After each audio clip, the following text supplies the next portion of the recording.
pay for her to blackmail him, but then it turned out that she was gonna get deported to Canada.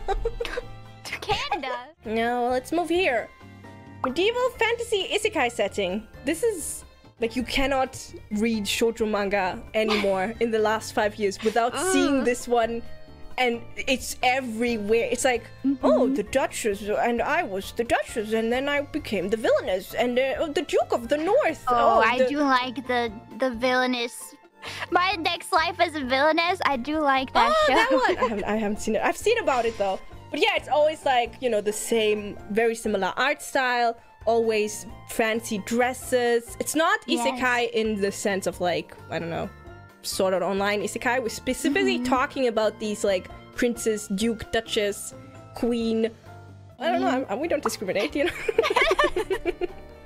So I love fantasy settings. I love fantasy everything. For me, I'm like, why did everything have to become isekai? Like, why can't it just be fantasy? Why does it have to be isekai fantasy? Which I do feel like we've had some like actual fantasy anime recently. Like Dungeon Meshi and Frieren. Yeah. So that's my main problem with it.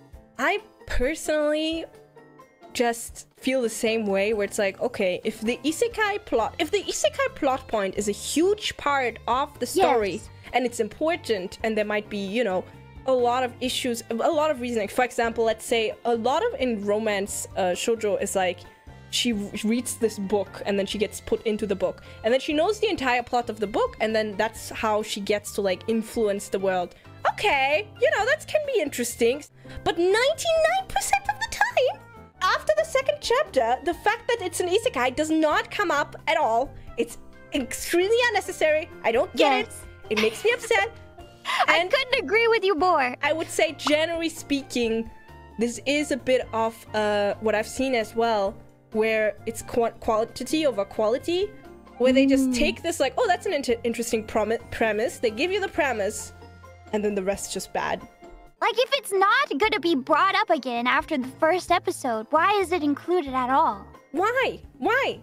Why? Just make it a fantasy. We like fantasy. We will eat up fantasy. We will fantasy. I will eat it all up if it's fantasy. Do you want to put it? You know what? I vote for trash garbage. All Trash.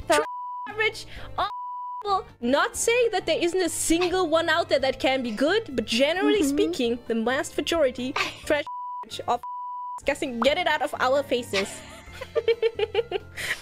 Give me that delicious pure fantasy. Give me that Lord of the Rings. Give me the Dungeon Meshi Frieren delicious. Also, those always have better world building, because it's like, okay, they don't rely only on the fish out of water experience that the isekai person gets. They actually rely on having characters in a world. Not always, obviously, but, you know. So, garbage. Okay, next one. Conflict due to poor communication. I might hate this one. I hate this one. If we could do another tier that's worse than I would put it there. So many shoujo anime where like it's 12 episodes of them just not communicating. Yes, it is just frustrating. You just want to put them in a room and be like, I won't let you out unless you talk for like 5 minutes. And it's always so stupid too. Like, so often it's the girl. It's like, oh, he doesn't really love me. He probably hates me. And the guy's like... Meanwhile, he's doing everything for her, like bending over backwards at all moments. And she's like, but we don't look good together. Oh my god. I hate that trope. Straight to the landfill. This one makes me so angry, actually. Not saying that there isn't a single one out there that can be good, but generally speaking, the vast majority, get it out of our faces. Not saying that there isn't a single one out there that can be good, but generally speaking, the vast majority, get it out of our faces.